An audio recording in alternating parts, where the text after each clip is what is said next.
This is The Discourse with Dr. Ken.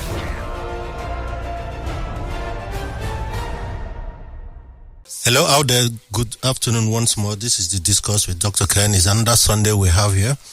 And today we have a fantastic subject for The Discourse.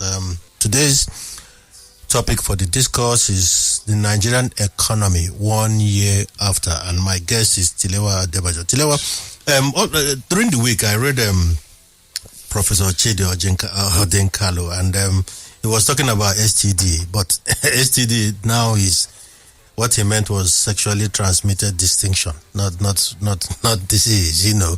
And he was saying that in a country and season in which candor is not always seen as a virtue, those who make it the currency of their daily lives are either idealized, endangered, or idealized into endangerment.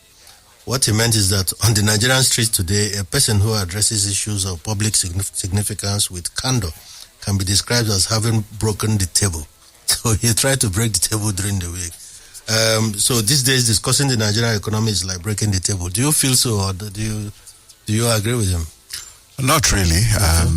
The Nigerian economy is something that we all need to put a significant emphasis on, because our welfare, our well-being, the prosperity of this country, and the realization of our potential and goals all depends on how we run our economy, the resources that are abound in this country. How do we utilize them to the benefit of society, our people? I think are paramount. And if we do not do that properly, I think we'll continue to have the problems that we're currently experiencing. So I think I don't agree that it's central. That's the reason you're being the whole essence of why do people go to other countries, because those people have made life easy for their citizens, and the quality of life is really what needs to be done. So we need to be able to do the same thing here. So it's definitely not a no-go area. It's an area where we need to spend more time and emphasis on, and more importantly, we need to hold our politicians and our leadership more accountable on the delivery of the economic standards that we should set. But right now we don't have standards. Talking about standards, we are going to try to hold those. And by the way, I align with you completely. We can't tire about discussing the economy. Otherwise, what are we living for? The economy is the foundation, is the bedrock, without which we cannot possibly understand the essence of life and why we live. In fact, I count myself as one of the most optimistic people you can see around. But these days, there's a temptation to begin to lose a bit of that optimism and begin to lose hope. But if you listen to Andy Grove, he says only the paranoid survive. Do you agree with him? You know, I'm talking about the former board member, in fact, chief executive and board chairman of Intel. He says only the paranoid survive. Well, in a different society, there's a different level of paranoia. Okay. Paranoia is not worrying. He doesn't worry about NEPA or water. The fundamentals. Or the fundamentals. So if you take a look at the Maslow's hierarchy of needs, he's at a different level of self-actualization. So his level of paranoia is about how he's going to innovate and continue to be relevant. And because you have the basics, you're able to innovate, you're able to think freely, look at how you can change things. If you take a look at the New York Stock Exchange now, Invana is the stock of the day. 10 years ago, that company didn't exist. So now you can see that tech stocks are now taking fold. The likes of the General Motors, the FMCGs, the banks, and all these other companies are no longer on the top tier of the exchange, which shows you the shift, in innovation and, them being paranoid, because they know that if you do not innovate, if you do not change, you die. You become extinction. Yes, you become extinct, or you just become a regular old company. So it's the parameters and the platforms are quite different. Extremely different. This is The Discourse with Dr. Ken. Nigerians are getting or going through hell. They are getting a fair portion of hell, quote and when I mean hell, quote and unquote. So what are the most significant challenges facing Nigerian economy today? Well, leadership and management. Leadership and management. Yes. Okay. First of all, I think it's important that we dimension the economy itself. Okay. One of the biggest problems we've had in Nigeria is the structure of our economy and not understanding where to place the priorities in terms of incentives, inconsistencies in policy formulation, to be able to create the right incentives.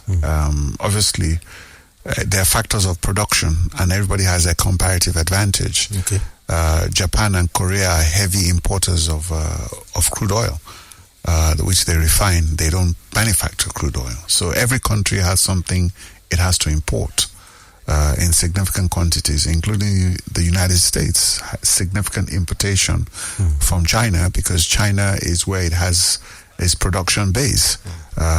We keep saying we don't manufacture anything in Nigeria, but Americans at a particular level don't manufacture a lot of things because the factors of production are cheaper elsewhere. So they manufacture that and import it to the States. But they do all the innovation. They do all the designs, and their factories are outside the country. But their auto plants and all their aircraft manufacturing is done there. So we haven't really looked at the structure of our economy to decide on what our industrial base would look like.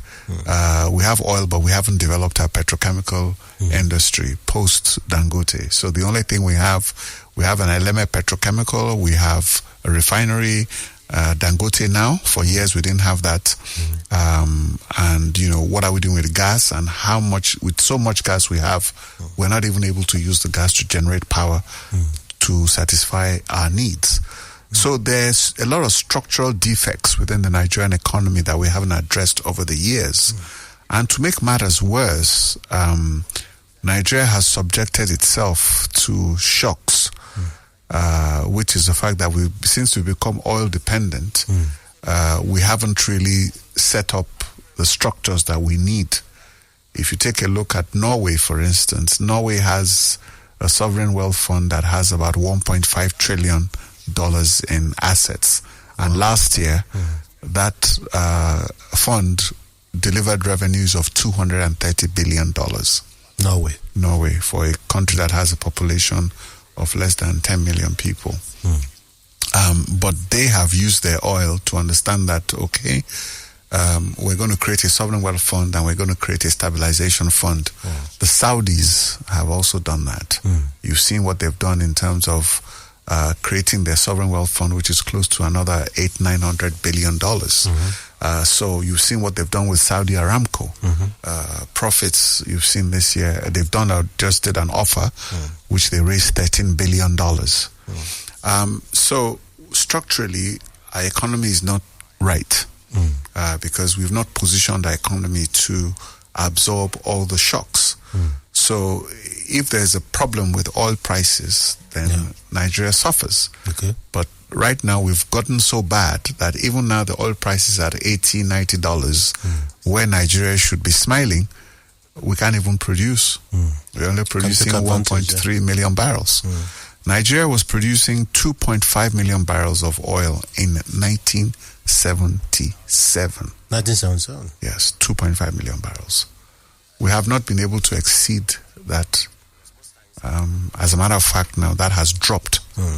We've only been able to... Almost 1 million. Yes, so we've not even been able to...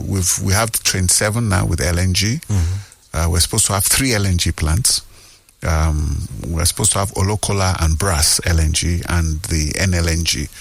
We didn't go ahead with the other 2 investments in LNG. LNG Train 7 is operating at 50% capacity because there's no gas, and they've cancelled Train 8. So if you take a look at your oil and gas industry, which is supposed to be the goose that lays the golden egg, we haven't made investments in that industry, and that's declined over the years. So we're suffering in that area. The consequences are clear. If not for Dangote that built his $18 billion refinery, we'll be in big trouble. But Dangote's refinery is facing the rest of the world. We should understand that. It's not just Nigeria, because the capacity of the Dangote refinery is in excess of Nigeria's requirement. Requirement, yes. So, so he needs to sell his production, not just in Nigeria, but outside Nigeria. So we can't absorb his capacity. So we need to understand that. So these are the structural issues that we need to look at. But unfortunately, over the last 8 years, Buhari's administration was one of unmitigated disaster. And we lost our GDP was close to $700 billion. It's now down to 260 billion as a result of the devaluation. So the last 1 year has also been a major problem of putting the cart before the horse, and a situation whereby the economic policies have not really been thought through properly. And we'll talk about that, because I have a message here who is saying that he encountered you on the 23rd of January this year at the Discourse program at the Civic Center, and that you opened his mind that he had not recovered from the basic truths you put on the table, and he thought that whoever was listening, whether it is private or government, would have taken advantage of that. But till today, we are still talking about potentials of the nation. But he's saying that these potentials and the structure we have not taken advantage of has not hit the citizenry positively, because we don't know where we are going and what have we invested on since that time if it's not in an infrastructure. So we can't see or feel it. So he is saying that how can we wake up this giant? How can we, in simple terms, wake up this giant? Because all this time we've had government, we've had people, we have thinkers, we have a resemblance of management of our resources. But he's saying, how can we wake up this giant? How do we wake up this giant? The Economist of London wrote an article some time ago. I can't forget that article. Okay. I'm still actually looking for it. It wrote an article on Nigeria, and that was about 20 years ago. And the article was, has anyone seen a giant? Because they felt that they haven't seen the giant. Talks about potential. So we're at crossroads. Okay. And we've always been at crossroads.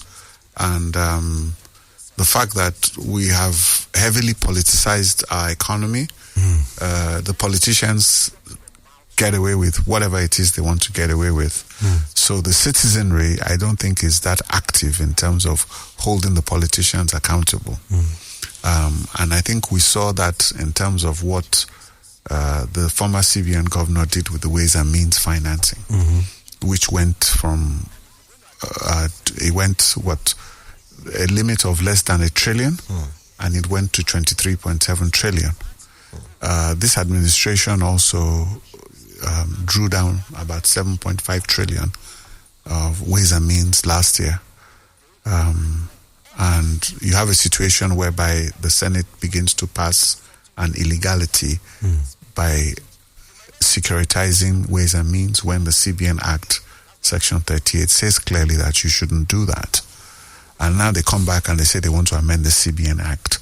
So there's a lot of contradiction going on at the moment. So in order for us to wake up this sleeping giant, I think we're all tired of talking about what we need to do. Just potentials. We've been talking about potentials for 60 years. Yes, we need to sit down and, roll up our sleeves and start looking at how we're going to implement. It's all about implementation. So you can't, it's just so unfortunately for this administration, one of the most important things now is, when you're going through structural reforms, is the social intervention programs. But you can see with this lady, what's the name of the minister? The humanitarian one. Yes. Is it Betty? Yeah, you can see the corruption that, you just started this. This was supposed to be a significant thing. And before we could say Jack Robinson, they've mismanaged it. So you see, these signals are not very positive in the sense that, a critical part of your reform program is to be able to say how you're going to cushion the effects to the populace. And the people you put in charge of that, have already started dipping their hands in the cookie jar even before the program was to kick off, because whatever reforms the government was doing, the social intervention programs was the most critical, because that was what should have cushioned the effect to be able to allow people to say, okay, well, you cushion these effects while we wait some benefit of doubt for the benefits to accrue of the reforms. But at least you have some social intervention. So that's false start right there. So if we're looking at Nigeria, is it right to say that if Nigeria was a company, is under receivership? Insolvent. Yes. So what happens to an insolvent company? You liquidate bankrupt, liquidate it. So what do we do to Nigeria? NDIC. Well, so what do we do to Nigeria? Luckily, Nigeria is a sovereign. So, I mean, when you have a situation whereby 80 to 90% of revenues going towards debt service, you have a situation whereby another 20 trillion, the debt profile now is at 100 trillion. So, you know, it's a lot of borrowing, a lot of leverage. So if it was a balance sheet in a bank, the bank would have called in the facility a long time. But because we're a sovereign nation, there are many things we're able to get away with because we still issue treasury bonds at premium risk-free rates.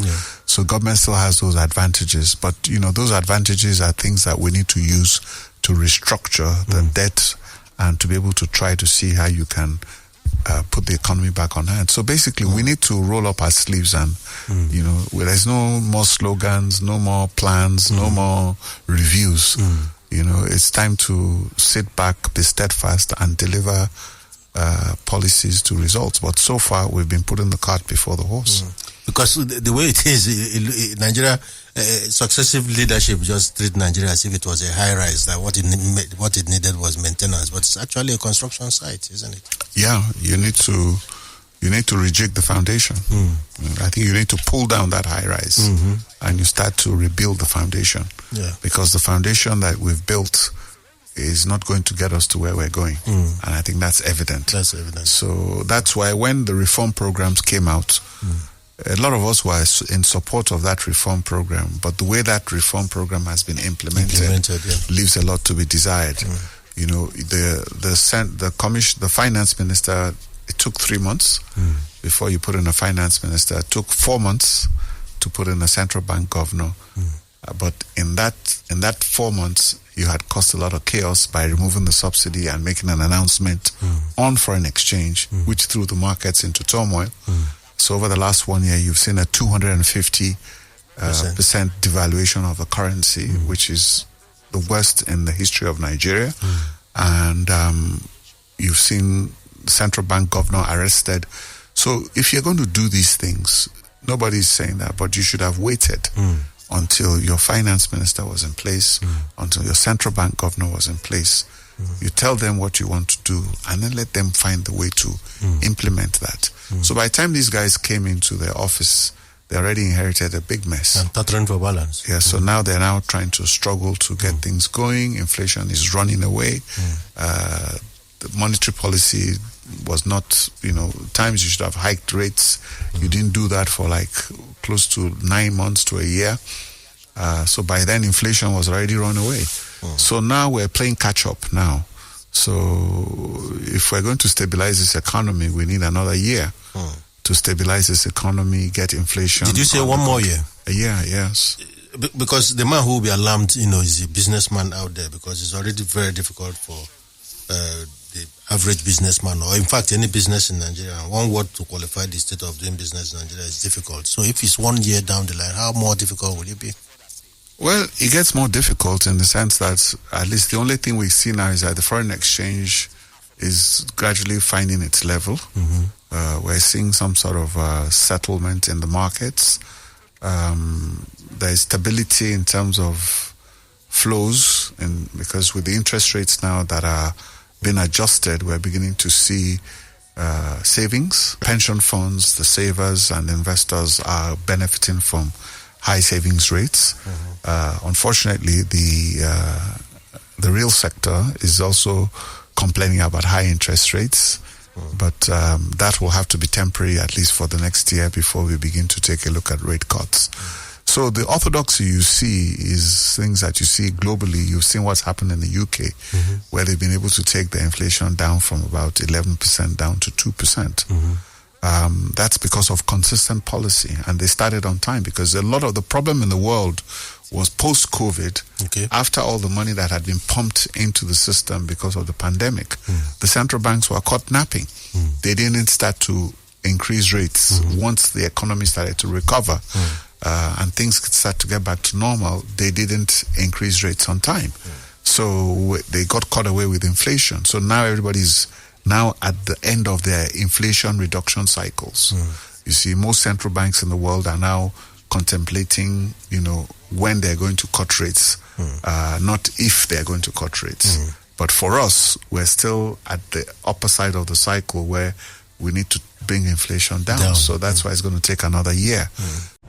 This is The Discourse with Dr. Ken. The Naira has been gyrating between 1,400 and 1,500 lately. Which is the bigger challenge, the exchange rate or the stability of the rate?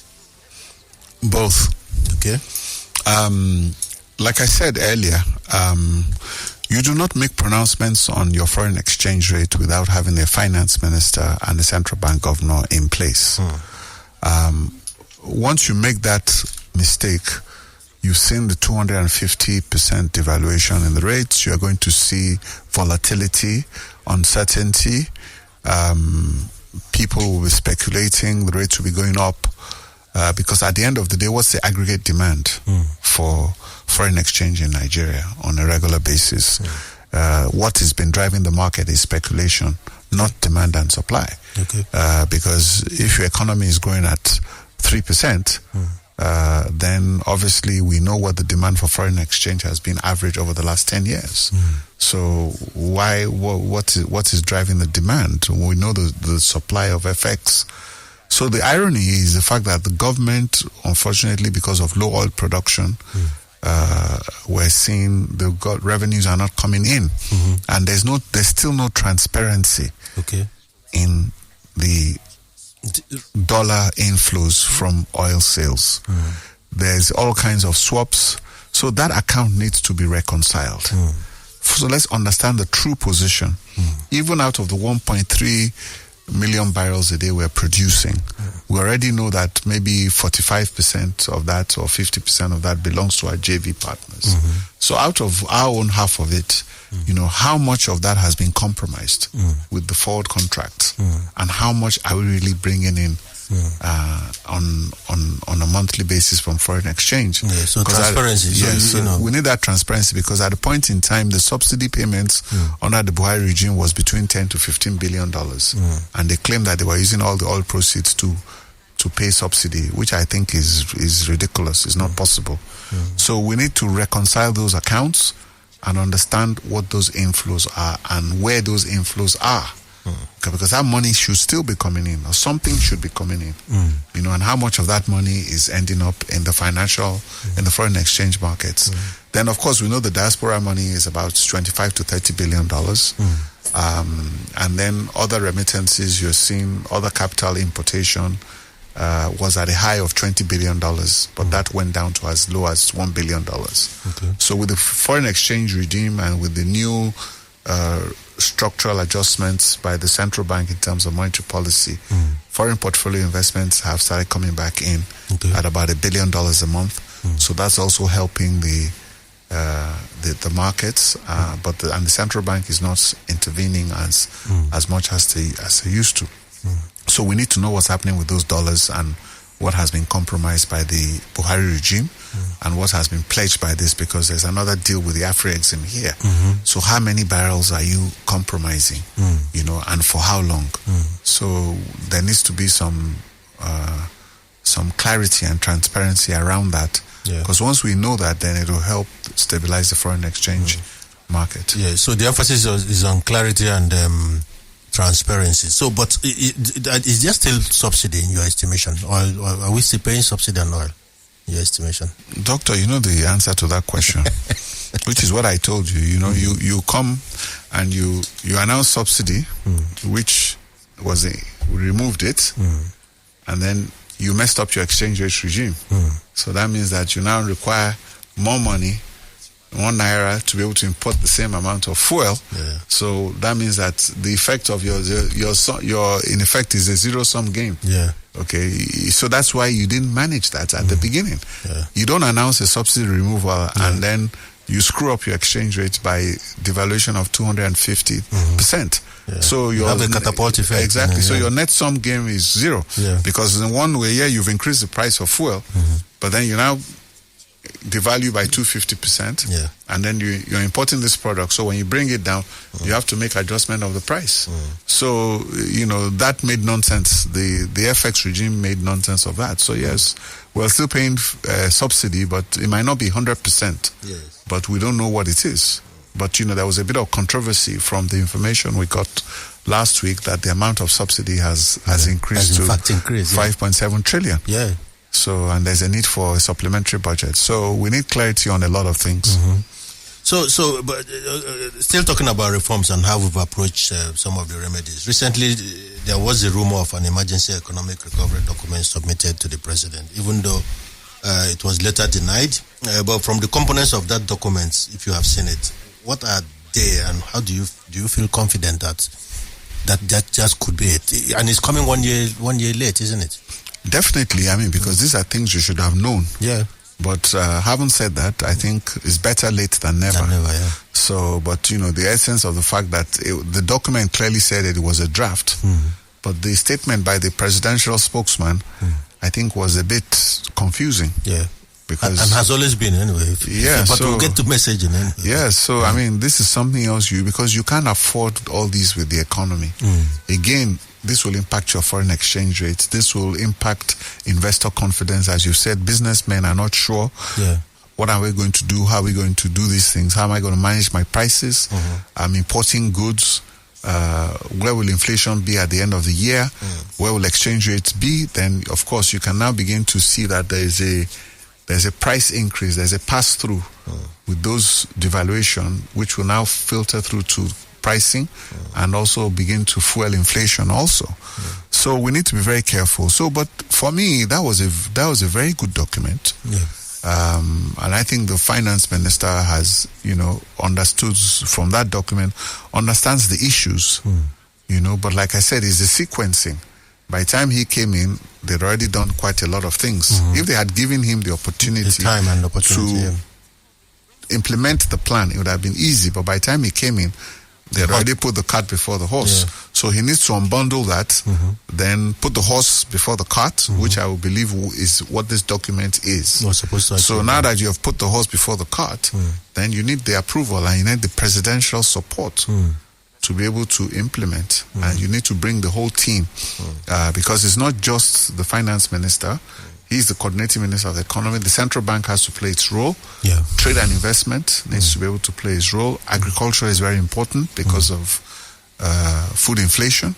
So there needs to be a coordination. So there has to be a Nigerian symphony orchestra. And the coordinating minister of the economy needs to stand in front of that orchestra as the conductor, and he needs to coordinate to ensure that things are working in the right manner. And but the only thing that they have going for them now is the fact that both monetary policy and fiscal policy are now in alignment. Kicking the gear. Yes. Do you see that symphony of orchestra? From what you've seen so far, do you see that team? Is this something we can hope? Are you hopeful? Do you see that symphony, and then do you see the orchestra humming? Well, if you look at the talent, if you take a look at the individual band members, the talent, you say, okay, this is a nice piano player, this is a nice... Do you see that? There, we see the individual players to say, okay, they have the competence now. So, but the orchestra has not started playing. Yeah, but talking about individual, because I hear you mentioned agriculture. Yes. And one or two other ministries. Trade and investment. But yes. If I ask the producer now, who's our Minister of Agriculture, I'm not sure not many Nigerians will remember who that is. Well, as long as it's effective. What Nigerians want to know is that the price of food has come down. So then they'll find out everybody want to find out who is the minister that has done this work by bringing the cost of food down. So people are not interested as long as you're doing your work, which is the whole essence of what needs to be done. It doesn't need to be personality driven. If you're doing your work, people will seek you out. So I don't really think that's the problem. So But the question is that, what have you delivered after 1 year? We've seen that instead of food prices going down, they've increased significantly, astronomically, as a matter of fact. This is The Discourse with Dr. Ken. Unfortunately, what these companies complain about is that Nigeria has two sides. The companies who are big companies who pay their duties, pay their taxes, and follow the law, the government doesn't treat them well. But then you also have all these other companies that break the law. They don't pay the right duty. They bring in substandard products. They are manufacturing substandard products. They are the ones that thrive because they're able to get away with all kinds of things. And so a lot of all these companies are complaining that the playing field is not level. So that's why you see a lot of them are leaving, and because so are we paying sufficient attention to that? I don't think, your own estimation? I don't think so, because that's a dangerous trend. By the time one multinational after, apart from the signal it sends there, but because even the economic impact is so huge. So I don't feel that people are sufficiently disturbed about that. It's a shame, because you see we have become a sachet economy. So you see a lot of the big multinational companies, in order to react, even alcohol is sold in sachets. It has been done for a long time. So everybody now is selling in sachets because nobody can afford that. Because even the truth now is dished in sachets, isn't it? Sorry. Because you just ask of transparency. So even the truth is dished out in sachets. So we need to look at our industrial policy. We need to take a relook at our industrial policy, to take a look at production. Because if you take a look at Procter & Gamble, I worked as a senior technical advisor to the Minister of Industry, Trade and Investment about 10 years ago. And one of the things I did was I had a portfolio of both local direct investments and foreign direct investments. Local direct investments was to look at companies that were in Nigeria to get them to expand their existing facilities. And we got a lot of companies to expand their existing facilities and also give them the pioneer status incentive as for those expansions. Because, they're already here, but I say, look, if you expand and you build a new factory, that new factory, not your old factory, will get the pioneer status. And a lot of people responded. And that was when a company like Procter & Gamble came in and brought in $300 million here. But now they're telling you that your industrial policy is not working, so it's easier for me to import than manufacture in your country. So it's better. Let me also appoint an agent who can go and source his foreign exchange however he wishes to source it. Because when I try to source foreign exchange, you put all these documents in front of me. But there are people who know people and find their way to get the foreign exchange, and they get a competitive advantage. So let me find an agent also, and I sit back and let him come and let him come and buy my products and let him import it to Nigeria on my behalf. So that's where we are now. So our industrial policy needs to shift to be able to encourage these manufacturers to continue the level of manufacturing they have in Nigeria. Talking about industrial policy, because I know you, and then from what I know, you've worked with, was it Aganga? Yes. And then you are quite close to that ministry and what they do. Even the recent, the current one, I've seen a couple of, I've seen enough to know that you are eager to assist and to help, because I've seen some meetings that have gone on with you and the Ministry of Trade and Investment. So, talking trade, what should Nigeria particularly be doing now in the area of trade and trade facilitation? The most important things we need to do now is all our HS codes are not in alignment with the reality of today.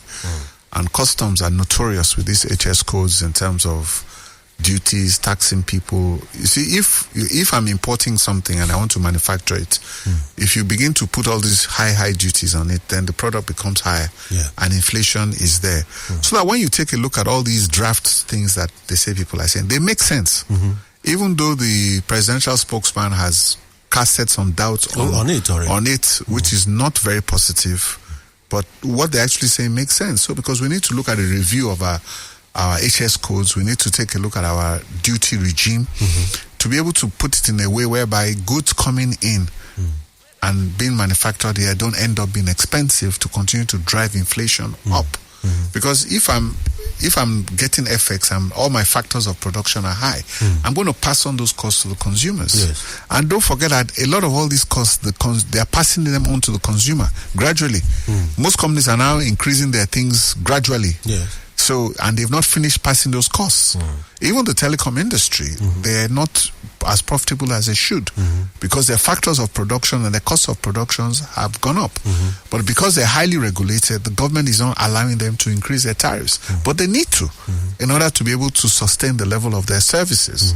So what we need to do is our HS codes, we need to review them to make them that is in line with reality so that these companies can begin to import at a competitive rate and begin to put their products to market at a competitive rate. Then we take a look at our industrial policy, look at the incentives, and look at where we want to do. Let us take a look at what we did when I was in trade and investment. Obasanjo, when he came, made a decision that we're going to stop importing cement. Okay, this is where we've been successful, that we don't think about this. So when we got there, we worked with UNIDO, and UNIDO went round and looked at all the installed capacity of the cement manufacturing plants in Nigeria. Then we realized that we now have capacity not only to sustain the local market, but to export. So at that point in time, we decided that from that year, there was not going to be any importation of cement. And the cement importation has been banned for the last 10 years in Nigeria. 12 years in Nigeria, that's a success. So now the next issue now is how do we bring down the price of cement? Because the cement prices are quite high. But we have been able to put in a policy that is backward integrated, and we now know that cement is being manufactured in Nigeria. So same thing for sugar, same thing for all these other products we're looking at. So we've been successful with cement, but then you now lose ground on the automotive sector. You lose ground on other sectors. So you have to put your eye on every sector of the area. What are we doing in pharmaceuticals? So that also has to be there. How do we get local production with pharmaceuticals? So these are the things that we need to look at because we've been successful in one area. So we need to sustain it across all industries. Foundation already. So as a technical advisor, yours is to advise, and I know you're doing that frantically because you not only believe, but you are sufficiently concerned. But just like in football, if the technical advisor is advising, he's saying play 4-3-3, and the manager goes to play 3-5-2, the chances are that your flanks will be open and you will concede. So are they listening? If so, what has been the reaction so far?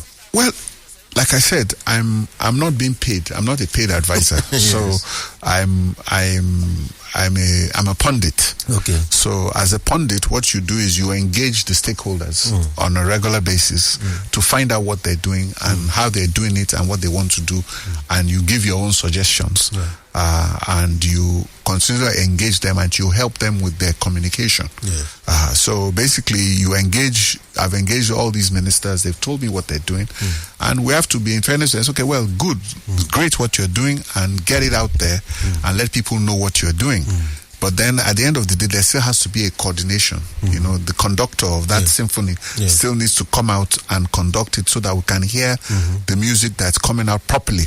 Everybody's singing and playing from the same hymn book. Very important. So, but after you've done that, you can only stay back. But you see, when I was working as a senior technical advisor, I told my minister I need to document all the things I'm doing in terms of how much I facilitated in local direct investments and how much I facilitated in foreign direct investments. And it's not just to say that we did it, but we need to track it and know that this is what we have accomplished in 3 years. And I think that record is there. And so these are the things I'm trying to explain to the ministers I engaged, and to see how we can help them to articulate their policies and to bring it to the public discourse. Because it's not as if they're not doing anything, but what you must always remember is the fact that no matter how hard you are working, you don't tell, you don't sell. Exactly. You don't tell, you don't sell. And as long as the price of Gary out there is higher than when you came in a year ago, the blame is going to be on you. So, and I think that that's the bottom line. So that's why you said, who is the Minister of Agriculture? When he reduces the price of food, everybody will start looking for him. Yes. Yes, even though there is claim, Tilly, that violence and insecurity is no longer widespread across Nigeria. That the jury is still out anyway, but that has impacted food inflation, like you've just mentioned. So the food insecurity, now inflation is about over 40%, isn't it? So the question is, what consequences does this situation bring, really? Because a hungry man is an angry man. I think that's where the pressure is, food. Definitely. We should not underestimate this insecurity thing. I don't believe this insecurity issue is a major problem, and it hasn't been tackled by this administration. Yes. I'm sorry, but again, we ask, who is the minister? Who are the ministers of defense? Yes. Because I understand there's a minister of defense and there's a minister of state for defense. What confidence are they bringing to the table? What is their program? What are the issues? Because the challenge of insecurity in Nigeria is the fact that our productive farmers are in IDP camps. That is the problem. Productive farmers are in IDP camps. So the sector is captured. So basically, you have reduced your productivity or your output of basic foods. So that is a big challenge.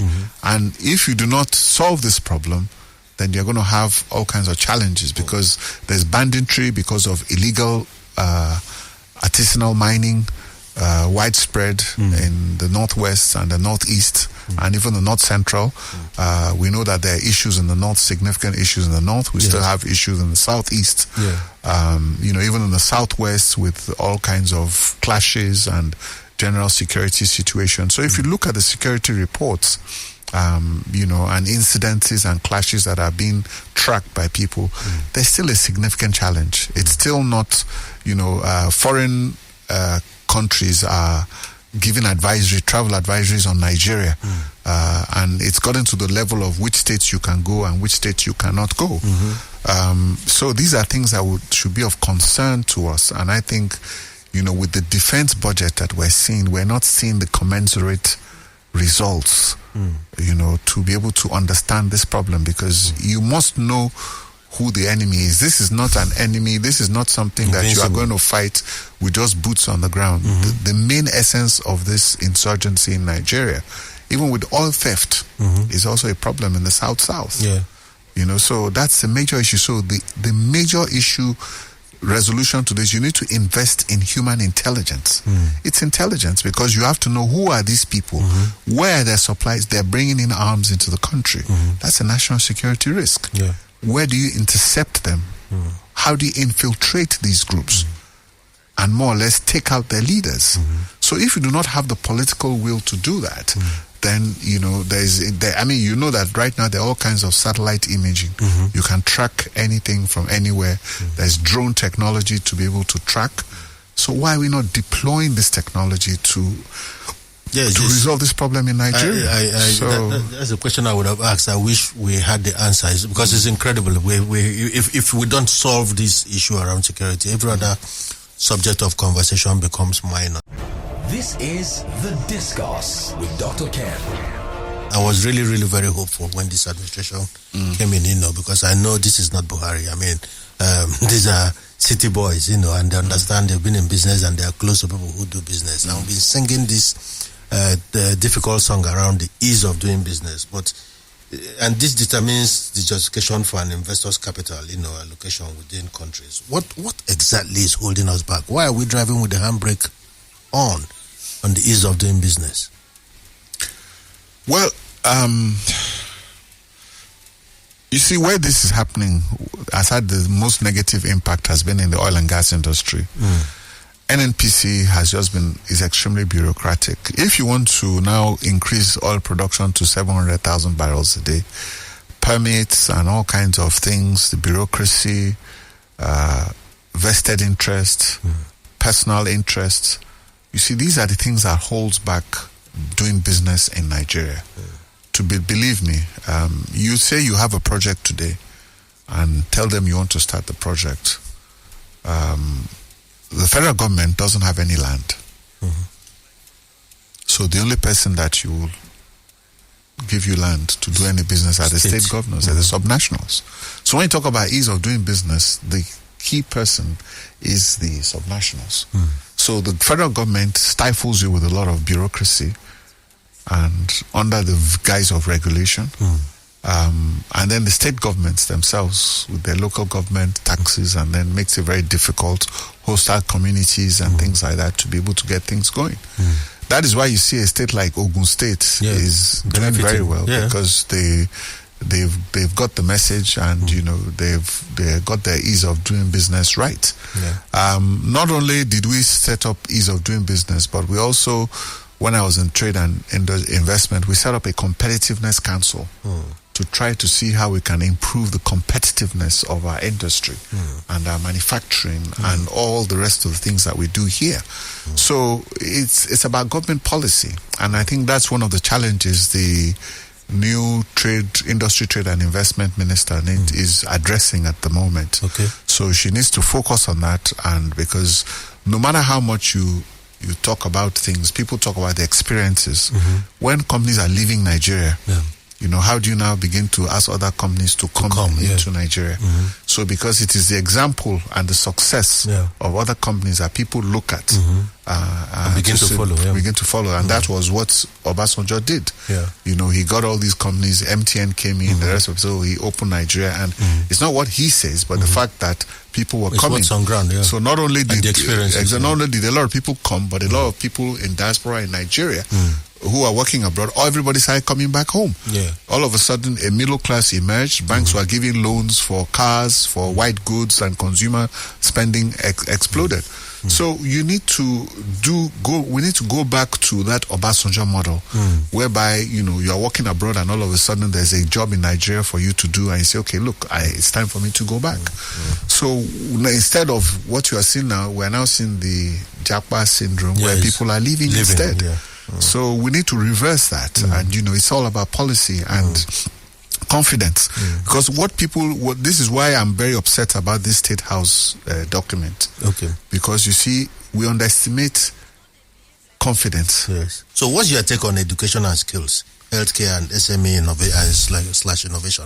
I think those are low-hanging fruits. What is it sufficiently appreciated, and where are we on that? You know, I'm talking about education and skills, healthcare and SME slash innovation. See, despite a lot of all these things, we're still getting a lot of people we're training in this country going abroad and doing well. Innovation, we're doing well on the fintech side. We have about 5 unicorns in Nigeria. And that's one area where we've seen, despite or in spite of all the challenges, we've seen what can be done. Are we paying attention, and are we supporting it deliberately? We need to pay attention to all these things, because we understand the standards of education has gone down. Are we deliberate about it? But we need to be, because you all know what the level of education was in this country before. There's a big oil company that was a client to us before, and they were complaining that when they took when they used to come and recruit Nigerians here, and they would send them abroad straight away, and they were working, they were doing well. But now they cannot come and get that Nigerian graduates and send them to all the international destinations anymore. And you need to microwave they again, need to sit them, and they need to train them in. They need to be in the system 3 to 4 years before they can start going back out. And even those, they said the brilliant ones amongst them, a year after they've employed them, they will send them on a scholarship to do a master's. But they say now, you know, it's taking much longer. So that is really where you see the challenge. So that is one strength that we need to have. And I think you can look at India, the Delhi Institute of Technology. You can see that even the Microsofts and the top people, they went to school in India. But the global companies go to that school to was a deliberate policy and pursuit. Deliberate policy. So we need to have centers of excellence. Even if all the other institutions are not good, let's find 2 or 3 centers of excellence. And just concentrate on that and know what you want to export in terms of human capital. So now, Tilewa, very importantly, because communication is very close to my house and messaging, I don't think, I'm not sure this government is rated highly enough on communication and messaging. I'm not sure, do people really understand how important messaging and signaling is? How important is communication and messaging, especially in troubled times? You said something now. You know, if you don't If you don't tell, you don't sell. If you don't tell it, you can't sell it. Yes. And I think that has just summarized it, because look at what happened. Look at what this Bayo Onanuga gentleman did with that document. Mm-hmm. A Minister of Finance submits something and it's draft. You do not even have any business communicating about the economy. We do not want to hear from a State House presidential spokesman about the economy. The only person that talks about the economy is the Minister of Finance and the coordinating minister, the central bank governor, maybe the chief economic advisor, and the president himself. Those are the only 4 people that talk about the economy. And it has to come directly from them. Yes. You know, why doesn't the MPC hand over its communication to the State House to do? No, because the markets and the authority wants confidence. Yes. So like I've said, I've engaged most of the ministers involved with the economy, and I've told them, including the central bank governor, that the key, I'm not the one that's going to tell your story. There are many things you're doing and trying to do that I get and I understand. We've had a good discussion. But for God's sake, you need to go out there and sell it to people, because don't forget that people are suffering. So you need to be able to tell people that, please, we understand your pain. So give us, you know, this is what we're doing. Give us benefit. By the time you begin to see results, then people can now begin to feel, okay, maybe buy into your program, because they have not sold these programs. You know, you have to get buy-in of the constituency, because otherwise people are just going to feel that you are insensitive. And I said with the Betty Edu saga, you know that just doesn't, you know. So they need to go to rework a lot of all these things, because confidence is the most important. It's everything. Confidence, messaging, signaling is the most important thing in leadership and in management. And if government is not getting it right, I'm happy we're ending with that. Please listen. You can get those experts. They're all over the place. There are plenty in Nigeria who can. We don't need propagandists around government. Yes, exactly. Not propaganda. Proper message. We need strategic communication around government. So thank you very much, Tilewa. I'm happy we're ending on a happy note. And that's it on The Discourse with Dr. Ken.